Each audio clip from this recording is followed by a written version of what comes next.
Hello and welcome to Meet the Writers. I'm Georgina Godwin. For decades, the world has witnessed the destruction wrought by war in Gaza. At the time of this recording, a ceasefire deal has yet to be reached. Hamas has received an Israeli proposal involving the release of 10 hostages in exchange for 120 Palestinian prisoners and 1,100 detainees held without charge since October 2023. My guest today is a Palestinian journalist from Gaza. In the summer of 2014, his life was irrevocably changed when an Israeli airstrike killed his older brother. In the midst of grief, he was encouraged by a fellow journalist to honour his brother's memory through writing.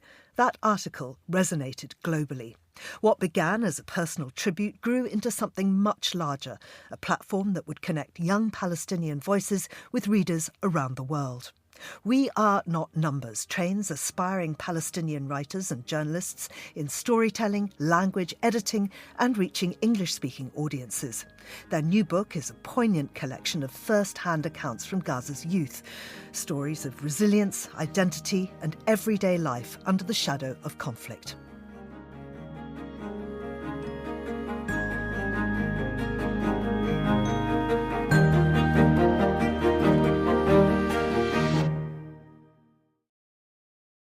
Ahmed Alnaouq, welcome to Meet the Writers.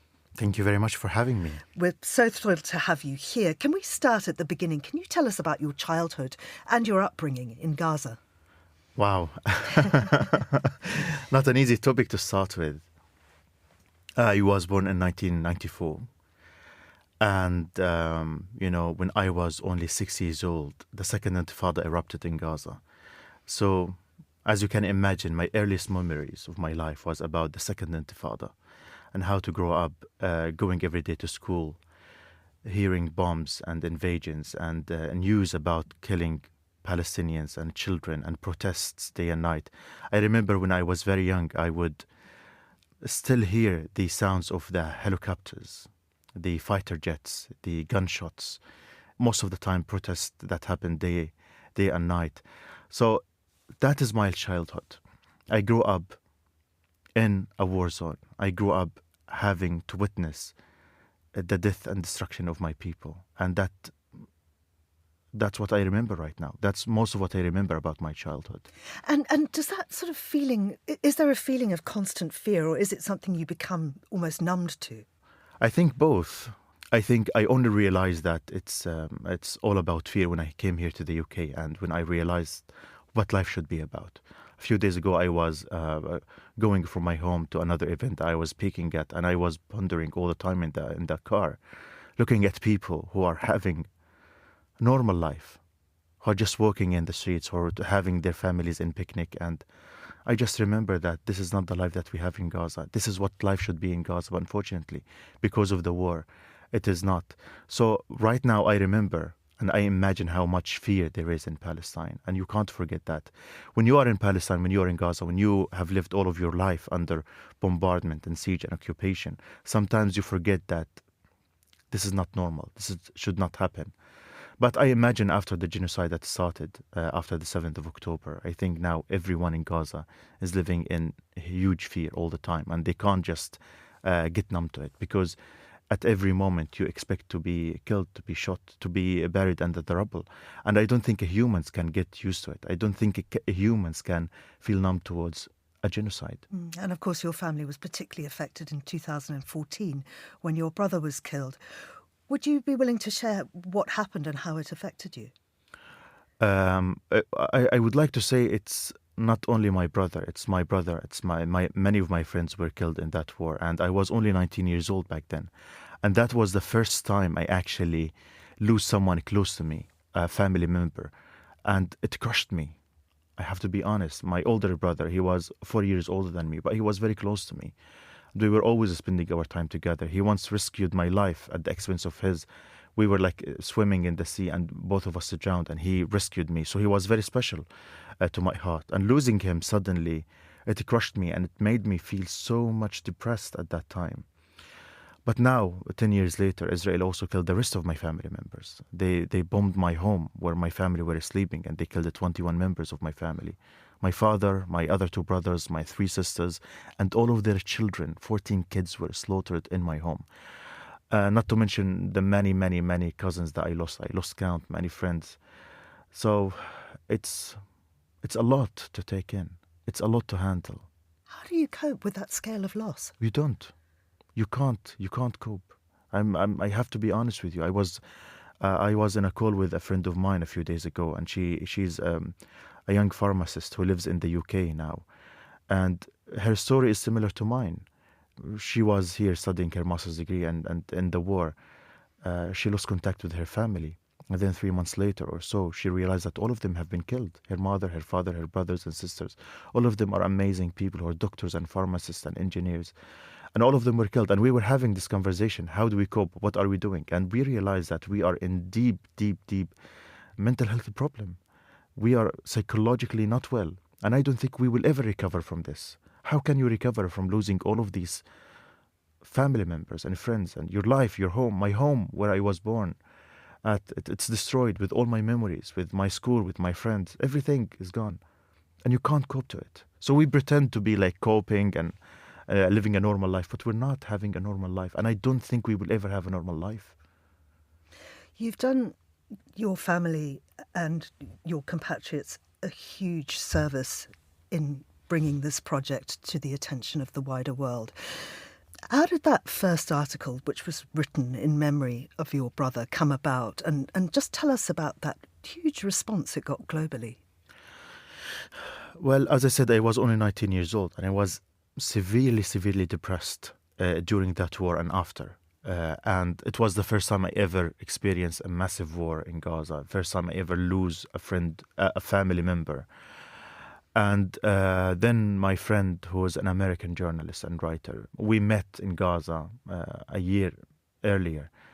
And she reached out to me on Facebook and she said, Ahmed, how are you feeling? How are you? And I told her, I'm okay. I'm fine. And this is Pam Bailey. That's Pam Bailey. Yeah. And she said, no, Ahmed, I don't believe it. She did not believe it. And of course, because she lived in Gaza for 2 years. So she understands the situation and how we always say fine when we're asked this question. So said, no, tell me something real. How do you feel? And I told her, I'm very depressed. I spend all my time at the graveyard, sitting next to his grave, and I burst out crying when I'm all alone. And this is another thing. In Gaza, men, we don't like to cry. We think it's like not nice to cry because we should be manly, we should be tough. But no, we're humans and we cry and we feel the pain and the horror. So I told her the truth. I'm not fine. So she encouraged me to write a story about my brother. And back then, my English was not very good. So she said, write your story. And out of mere embarrassment, I agreed to do that because she's older than me. We respect the older. She's not old, but she's older than me. And I wrote the first story. And then she helped me edit the story. And then she published the story online. And as I said many, many, many times in many podcasts, that story changed my life forever. So it led to this project, We Are Not Numbers. Yes. So tell us about the whole project and your vision when you started it and how it's evolved. Exactly.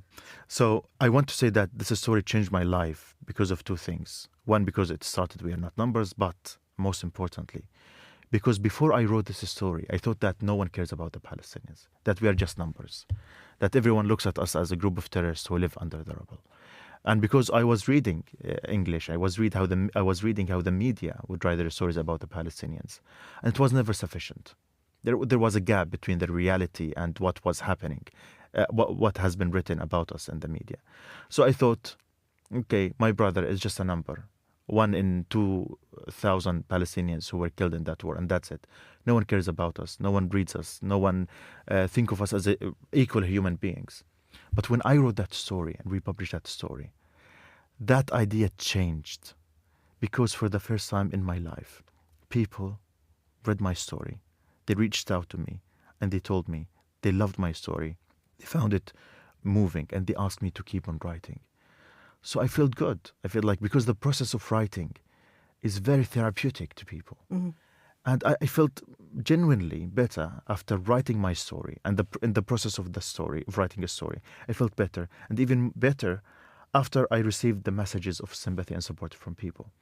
And because I felt better, and Pam realized how I felt better after that, we decided to do something about it. And the idea came, why don't we replicate what happened with me and Pam, with many other Palestinians who lost loved ones after the war? And we started this project. We called it We Are Not Numbers. And we called it We Are Not Numbers because we wanted to show the world that behind the numbers that you often see in the news, the statistics, there are stories of people, of humans, who deserve to be mentioned, who deserve to be remembered. No matter who they were humans and they deserve to be remembered. So we started with a training 20 writers from Gaza.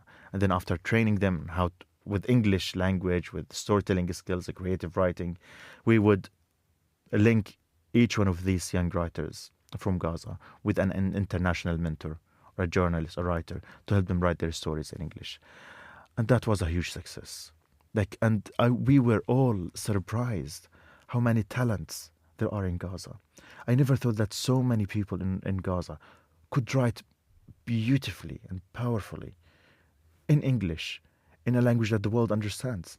And we were training tens of writers. Up until now, more than 400 writers from Gaza and the West Bank and all around the world joined We Are Not Numbers. And they wrote their personal human stories, and we shared them with the world.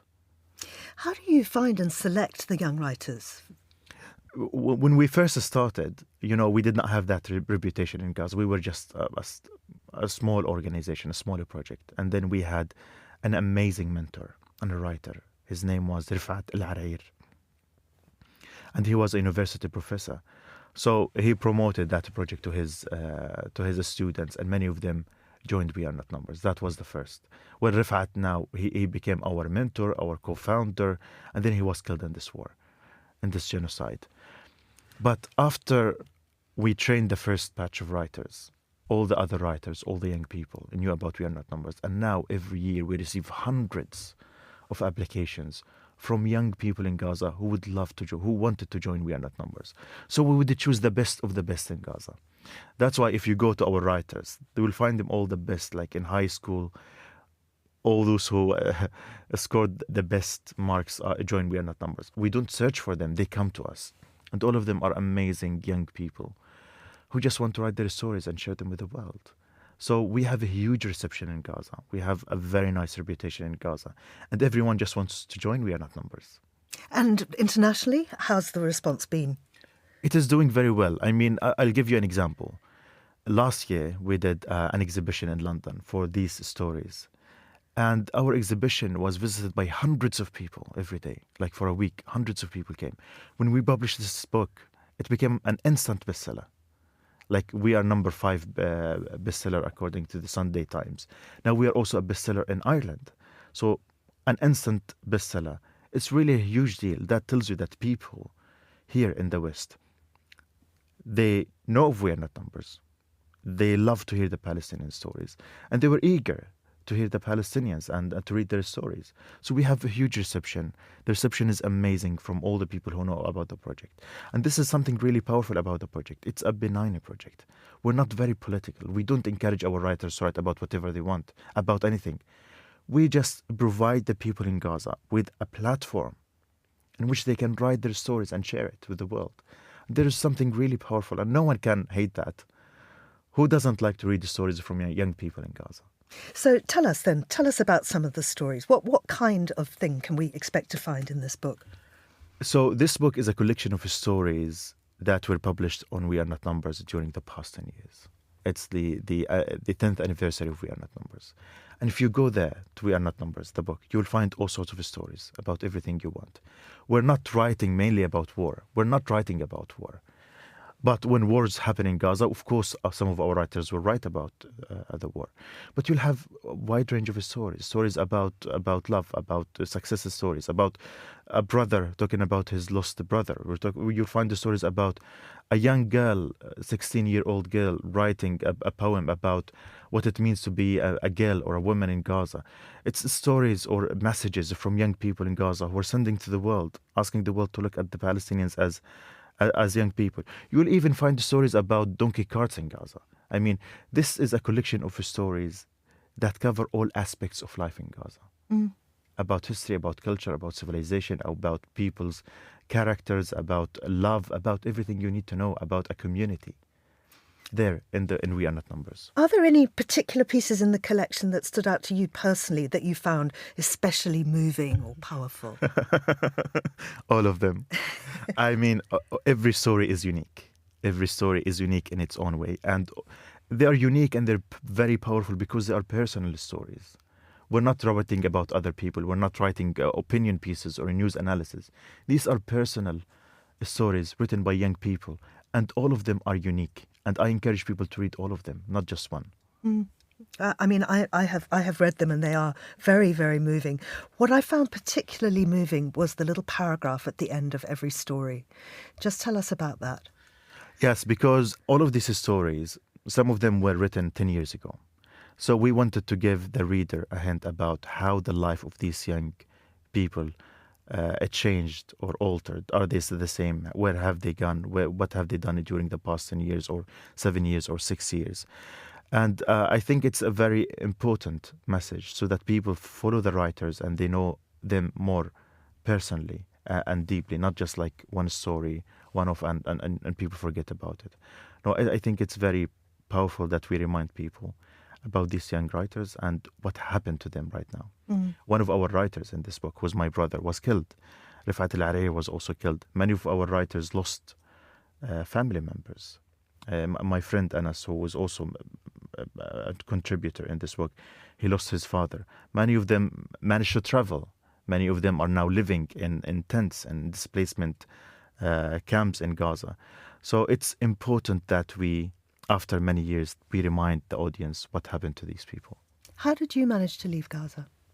Well, I got scholarship from the British government, a Chevening scholarship, to do my master's degree in journalism at Leeds University. I got that scholarship in 2019, and I came here to do my master's degree. And I mean, if you'd stayed at home, you would not... I would have been killed, Yeah. definitely, because my flat was in the same building of my family.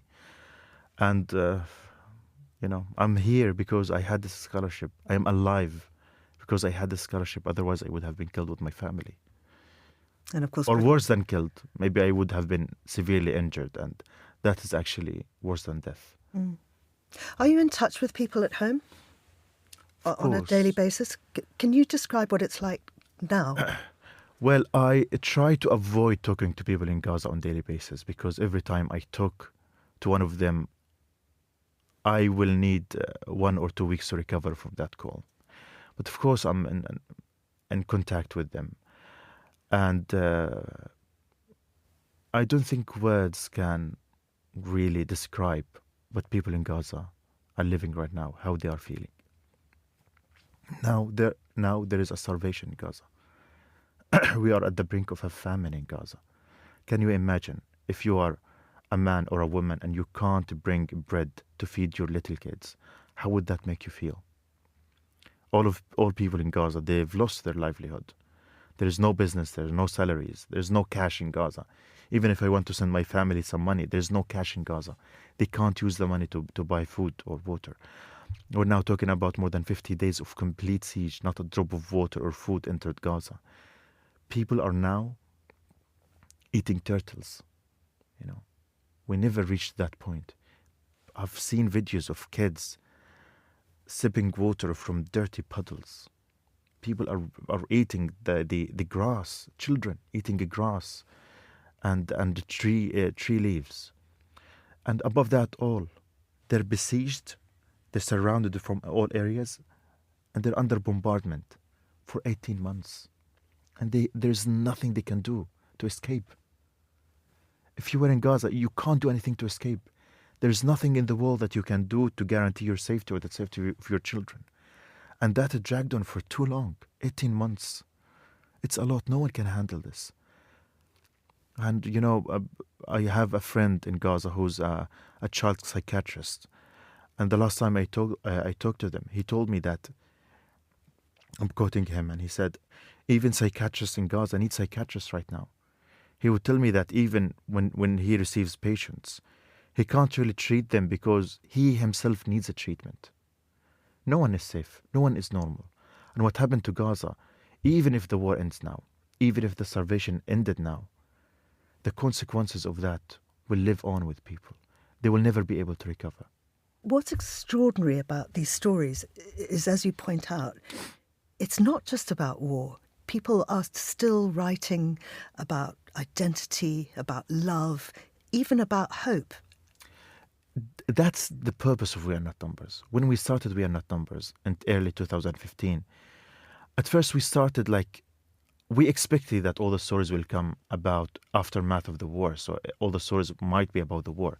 But then after that, we encouraged our writers to write about other aspects of life in Gaza. And this is something we needed to fight, because Gaza is only mentioned in the news when there is bloodshed. And we wanted to remind the world that we're more than that. We're not just the people who are being killed or slaughtered every day. We're humans. And we have families, we have love, we have talents, we have stories, we have culture, we have history, we have civilization. Gaza is a very old city. You'll go to Gaza and find places and mosques and churches that are more than 1,000 years old. The third oldest church in the world is in Gaza. And it's a masterpiece. It's very beautiful. We have communities, we have diversity, we have amazing food, we have wonderful sunset, we have the beach, we have good weather. And we need people to know us more than numbers, more than headlines in newspapers. We wanted to remind the world that, and that is more important than talking about the war itself, because when you read all the time about war and suffering and pain, you'll just want to skip it. You don't want to hear more about it. But we are more than that. We are humans, and we have stories, and we need the world to read our stories. I wonder how the situation right now is affecting your writers. Are they still producing? We lost 4 of our writers in this war. 4 of them. They were killed with the rest of their family. Many of our writers lost their entire families or many loved ones, many brothers, many sisters. Every single person in We Are Not Numbers has been deeply affected, not slightly, deeply affected. Most of our writers lost their homes. Most of our writers lost their properties, their laptops. So how would some people write if they don't have a laptop? But you know what? In this war, the number of stories that we're publishing in the war are 3 times more than the number of stories we published before the war. Do you know why? Because people in Gaza are eager to share their stories with the world. They do not just want to die in silence. They want to knock the walls. And they want to remind the world that we are here. We're being starved, we're being killed, but we are alive and we have stories to tell and to share with the world. And they're contributing a lot. And there are, in Gaza before the war, we would just publish all the stories that come to us. But now we'll have to say no to some stories because the queue is long. And if we want to publish everything, we don't have the capacity to publish everything. So it's amazing. And all the stories that they're publishing, they're powerful, they're personal. And they need to be read. Mm. And so in terms of the process, the stories come in and the writers are working with a mentor and then the stories are edited somewhere else. So before the war, what happened is that we would recruit 20 to 30 writers every 6 months. And then for the first 3 months, we would give them training sessions on writing, on storytelling, on sometimes writing features, international law and human rights, so that they are aware that they don't breach any laws or anything. And then after we train them, we would link each writer with a mentor. And both of them, they would work on a story together. And that's very important because most of our writers are not actually writers. They're just young people who just want to write their stories. And most of them, they're writing for the first time in their life. So we have mentors who can help the writers develop their ideas, edit their English, their storytelling skills, and then after the story is edited, it would be sent to another senior editor who takes the final look, and then we publish the story online. Mm. Right now, we don't have the capacity or the office to train our writers. So they would just join We Are Not Numbers, write their pitches, send it to the mentors. If they're good enough, then they would work on the story together. But it is the writer's story. The mentors are here to help edit, train. And also one important thing of our work is that we train these young writers. We don't just edit them. No, our mentors who are established authors or journalists, they help our writers write. So that's why, because of We Are Not Numbers, we train many people who are now writers or established authors or journalists. Many of the journalists that you now see in the news, They were trained in We Are Not Numbers, like Hind al-Khudri. I'm very proud of Hind al-Khudri, who's Al Jazeera correspondent in Gaza. She joined We Are Not Numbers when she was 17 or 19 years old. And then she received the training in We Are Not Numbers. And now she's doing amazing work. Many of the other journalists that you read for, they were trained by We Are Not Numbers. This book obviously has limited capacity for stories. I think there's 74 in here. Where can we see the rest of the work that hasn't made it into the book, and how regularly is it published? So we publish more than 2,000 stories on our website, stories and poems. And all of the other stories, you can find them online on our website, wearenotnumbers.org. Many of our stories were translated into many, many other languages. Now we have another translation of We Are Not Numbers in Italian. We're also discussing with other publishers to translate our book into French and Spanish and other languages. So you'll find our stories on We Are Not Numbers, and also you'll find many translations in other websites. And future plans for We Are Not Numbers? We will continue. We will publish more stories, we will train more writers, and we will just flourish. And we will make the stories of the Palestinians everywhere, all around the world, in every language. And what about you? Are you still writing? Of course, I would love to call myself a writer. I love writing. We finished this book. Now we're working on another book.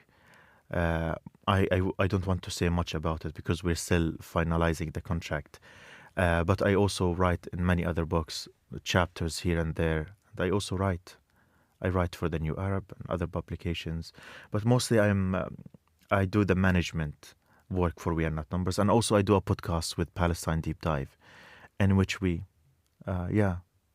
like the work you do, interview Palestinians and we tell their stories to the world. For our listeners who are moved by what they've heard, how can they support the project or connect with the stories that you're telling? Everyone with their capacity. But the ideal thing, I want them to get a copy of this book and to read it. Because it means a lot. You know, when we became a bestseller here in the UK, and I shared the news with our writers in Gaza, they were so happy. They were so happy that the writing and people are receiving their stories and they're reading their stories. The minimum they can do is that they can get a copy of our book, read it, go to our website, read our stories. If they can be mentors, they can volunteer to mentor our writers. They can support We Are Not Numbers in any way they can. Now we are doing a lot of speaking tours across the UK and other countries to talk about We Are Not Numbers and share the stories of the Palestinians. If people can organize events for our writers who are scattered all around the world right now, if they can help with that, that would be amazing. But I think everyone in their own field of speciality, they can help. But the least they can do is read our stories. Ahmed, I'd love to volunteer. I'd be so honoured to be a mentor for you. Thank you very much. And thank you for bringing this book to the world's attention. Ahmed Alnaouq, We Are Not Numbers, the voices of Gaza's youth, which is also written in collaboration with Pam Bailey. It's published by Hamish Hamilton and it's out now. You've been listening to Meet the Writers. Thanks to the producer Steph Chungu, who also edited this week's episode. And you can download this show and indeed our entire archive from our website or wherever you get your podcasts. I'm Georgina Godwin. Thank you for listening.